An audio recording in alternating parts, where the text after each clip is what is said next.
ফের উত্তাল বাংলাদেশ। হাসিনা সরকারের গোপন ফাইল খুলতেই হঠাৎ এমন এক বিস্ফোরক খবর সামনে এসেছে যা এখন তোলপাড় সৃষ্টি করেছে দুই বাংলায়। 2017 সালে ভারতের আদানি গ্রুপের সঙ্গে বাংলাদেশের যে বিদ্যুৎ চুক্তি হয়েছিল তা নিয়ে এখন বড় ধরনের টানাপোড়েন শুরু হয়েছে।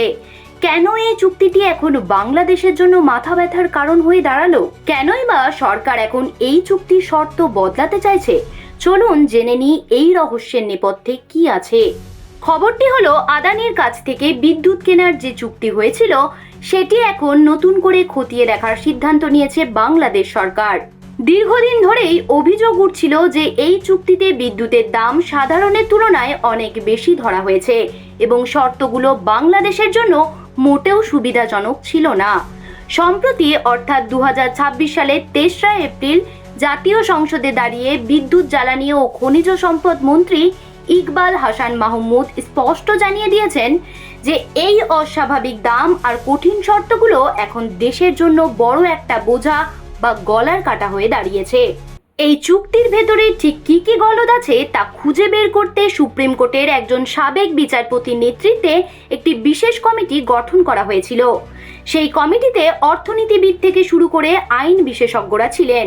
তারা খুব গভীরভাবে পরীক্ষা করে দেখেছেন যে হাসিনা সরকারের সময় করা এই চুক্তিতে বিদ্যুতের দাম বাজার দরের চেয়ে অনেকটাই বেশি।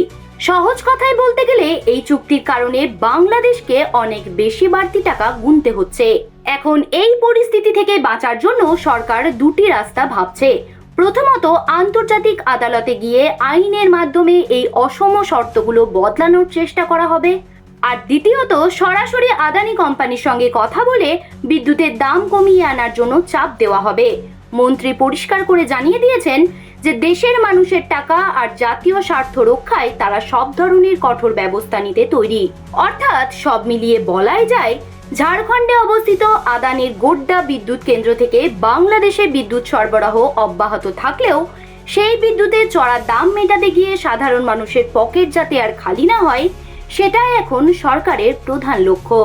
আদানি পাওয়ারের সঙ্গে করা এই দীর্ঘমেয়াদী চুক্তির ভবিষ্যৎ এখন কোন দিকে যায় এবং বাংলাদেশ কতটা সুবিধা আদায় করতে পারে সেটাই এখন দেখার বিষয়।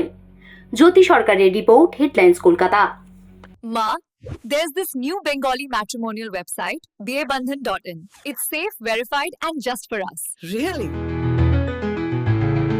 देर न करें, आज ही रजिस्टर करें।